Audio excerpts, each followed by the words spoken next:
Comme je l'ai dit, Dieu n'est pas indifférent face aux événements que les êtres humains vivent sur la terre. Et la loi de cause et des effets, la loi de la justice, de la vérité de la justice, elle s'applique aux hommes comme elle s'applique aux nations. Le Seigneur lui a dit, tu récolteras ce que tu auras semé. Hein? On ne cueille pas des figuiers sur des prunes, et on ne cueille pas des prunes sur des figuiers. Donc vous voyez, c'est cela. Et j'ai vu apprendre cet exemple concernant les États-Unis, où des Blancs venus d'Europe ont commis un génocide contre les Amérindiens et un crime contre l'humanité aussi, contre les Noirs. Ils ont fait subir la traite négrière, ils les ont esclavagisés pendant des siècles. Mais je le dis la même chose concernant les Arabes, les peuples arabes. Ils ont aussi commis un crime contre l'humanité vis-à-vis des Noirs. Parce qu'il y a eu aussi la traite négrière arabo-musulmane, qui a aussi duré des siècles. C'est-à-dire depuis le 8e siècle, hein, ils prenaient de force des Africains en Afrique de l'Ouest, qui les emmenaient dans les pays du Moyen-Orient. Des pays arabisés et islamisés, souvent de force, avec d'abord la dynastie des Omeyyades, avec la famille Mouawiya, et puis ensuite la dynastie des Abbassides avec leur ancêtre Abbas. Vous comprenez? Et qu'est-ce qu'ils ont fait? Les hommes masculins noirs ont été systématiquement castrés. On coupait leur pénis ou bien on enlevait leurs testicules. D'ailleurs, les Sabéens qui étaient en Arabie Saoudite, hein, la reine de Saba, c'était une femme noire. Les Sabéens, ce sont des Noirs. Et même les Arabes, leur aïeul, c'est qui? Leur aïeul, c'est Hadjara, qui est une femme noire, kamite de l'Égypte. Mais ils ont renié leur ascendance noire. Voilà. Leur lien avec Hadjara, la femme noire, ils ont renié cela. C'est des renégats en fait. Tant qu'ils vont agir ainsi, ce sont des renégats. Et c'est pour ça que même encore aujourd'hui, on le voit, les Noirs qui vont au Moyen-Orient, ces histoires qui se passent au Liban, les Noirs maltraités au Liban et un peu partout dans les pays dits arabo-musulmans, c'est cela. Mais ils ne font pas le lien avec ce qui leur arrive.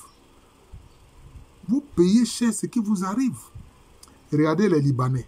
Aujourd'hui, on parle des Libanais, c'est maintenant on dénonce leur malfaisance vis-à-vis des Noirs. Heureusement, ils ne sont pas tous comme ça. Il y a toujours des exceptions. Dieu merci. Il y a des gens qui sont conscients que celui qui est en face d'eux là, qu'il soit chinois avec les yeux bridés, qu'il ait la peau foncée africain, c'est toujours un être humain. Voilà. Certains sont conscients de ça. Mais il y a d'autres, non. Ils entrent dans cette haine-là et pourtant ils crient Allah, Allah. Ils disent qu'ils croient en Dieu. Mais même au Liban, il y a beaucoup de chrétiens là-bas. Les maronites, ce sont des chrétiens.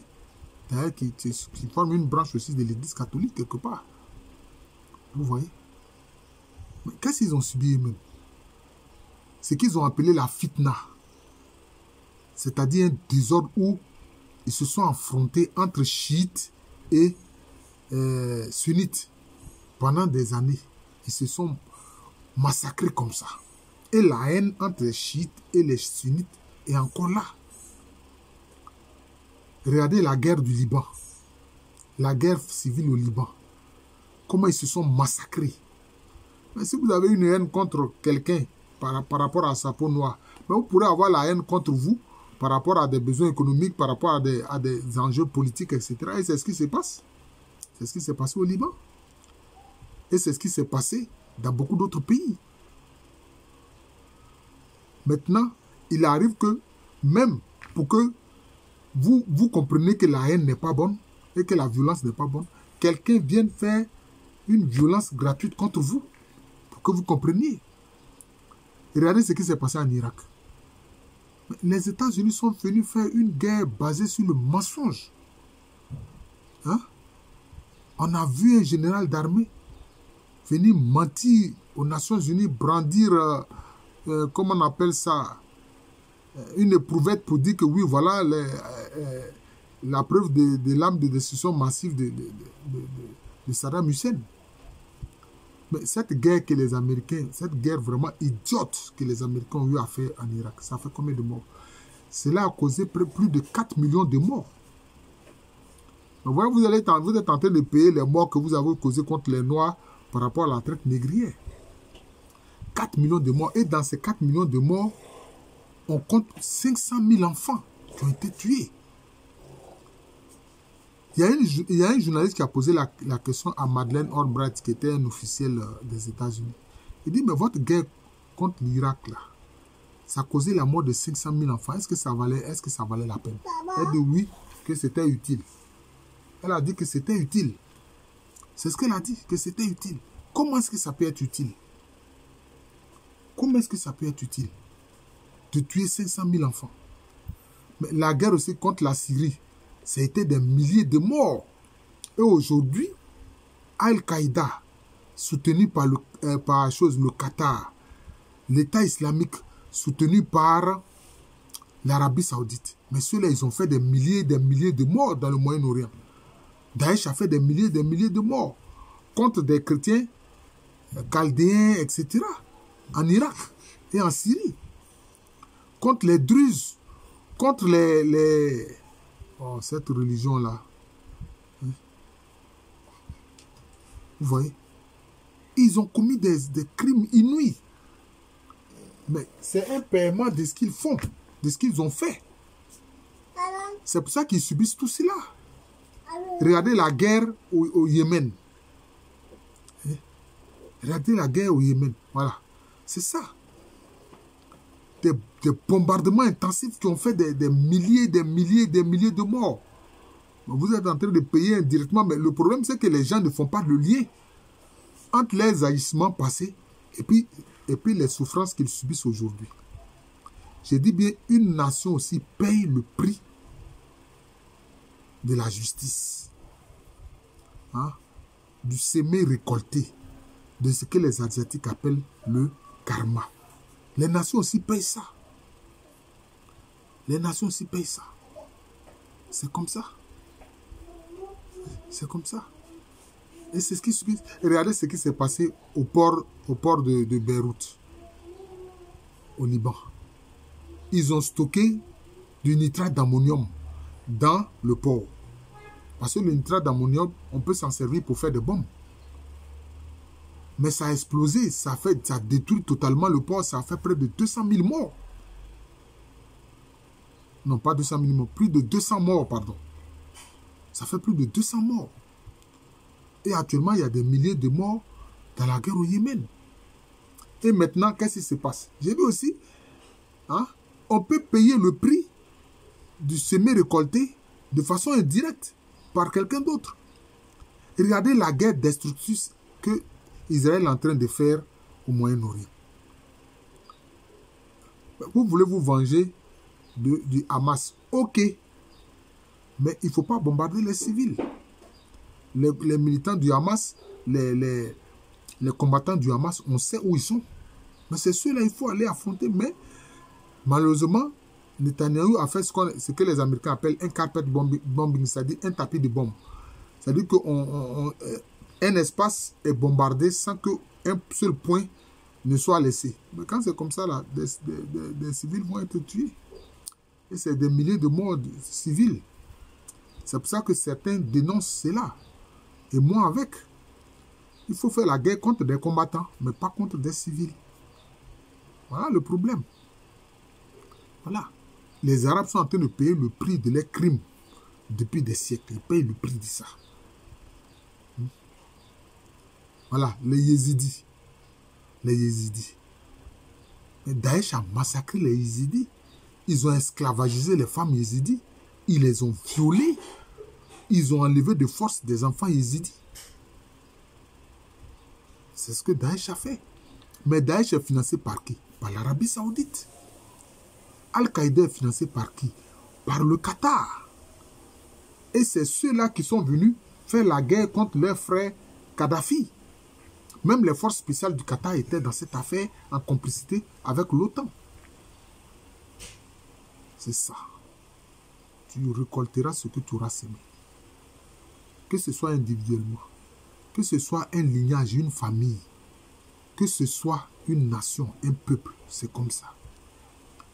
Il y a des familles qui ont subi les conséquences des crimes que ces familles ont eu à commettre dans le monde. Il y a des exemples. Il y a des exemples. Aujourd'hui, la famille Mobutu est où? Hein? La famille Bokassa est où? Et il y a beaucoup de choses comme ça. Hein? L'ancienne dynastie française, celle des Capétiens, elle est où? Elle a disparu. Donc c'est comme ça. Oui. Hein? Hein? L'ancienne famille qui a exercé le sultanat, hein? Hein? Le sultanat Oman, dans l'empire Oman, qui est devenu aujourd'hui les petits espaces réduits de Turquie. Cette famille est où? Elle a disparu. Donc c'est pour ça qu'il ne faut pas commettre des crimes, ni individuellement, ni par pays, ni par... Aujourd'hui, l'Europe a commis beaucoup de crimes. Je vais peut-être revenir concernant l'Espagne. L'Espagne a subi quoi? Mais la guerre civile d'Espagne, ça a fait des milliers de morts. Ça, je vais revenir dessus. Je vais faire aussi une autre vidéo. Donc, c'est pour vous dire que quand on commet des crimes, il y a la loi du semer-récolter. C'est la loi du semer-récolter. Voilà. C'est pour ça que le Christ a dit quoi? Dans une de ses paroles, il a dit quoi? Éloignez-vous de moi, vous qui commettez l'iniquité. Éloignez-vous de moi, vous qui commettez le mal. C'est-à-dire, vous qui pratiquez le mal, éloignez-vous de moi. C'est pour ça que quand je vois des gens qui accusent Jésus des crimes des Occidentaux, des chrétiens d'Occident qui n'étaient pas des bons chrétiens. Voilà. C'était des crétins et des criminels. Sinon, ils n'auraient pas fait la guerre des religions, sinon, ils n'auraient pas fait les croisades. Parce que quand les deux frères Zébédée, Jacques et Jean ont dit, mais Seigneur, est-ce que tu permets que nous invoquions le feu du ciel pour frapper ces Samaritains qui refusent qu'on passe par leur village pour aller à Jérusalem? Qu'est-ce que le Seigneur Jésus-Christ a dit? Il dit, changeons de route. Vous ne savez pas de quel esprit vous êtes animés. Les Européens n'ont jamais su de quel esprit ils étaient animés. C'est l'esprit de la violence, du crime, du racisme. Hein? C'est ça qui les a poussés à faire la traite négrière, qui les a poussés à faire la colonisation, qui les pousse aujourd'hui à faire le néocolonialisme. La France nous exploite avec son CFA. Mais pourquoi est-ce qu'aujourd'hui la France est endettée? Hein? Vous avez sous votre ferrure 15 pays de l'Afrique de l'Ouest et de l'Afrique centrale. Hein? Vous tirez le CFA, vous fabriquez ça comme vous voulez, vous tirez ça, vous coupez les billets de CFA et puis vous leur donnez ça pour prendre leur matière première alors que c'est une monnaie qui n'est pas reconnue au plan international. Mais pourtant, vous êtes endettés. Vous êtes endettés. Hein? L'Union européenne n'est pas loin de mettre la France sous contrôle financier. Donc voilà les faits. Chers frères et sœurs, avec l'aide du Saint-Esprit, évitons de faire le mal. Demandons au Saint-Esprit de nous aider d'éviter le mal. Ne regardons pas nos intérêts au point où on commet des crimes, on commet des assassinats, comme quelquefois certains, pour des questions d'héritage dans les familles, commettent des crimes et des assassinats. C'est la loi du semer-récolter. On appelle ça ailleurs la loi du karma, la loi des causes et des faits. Voilà. On sera jugé sur ce qu'on aura fait.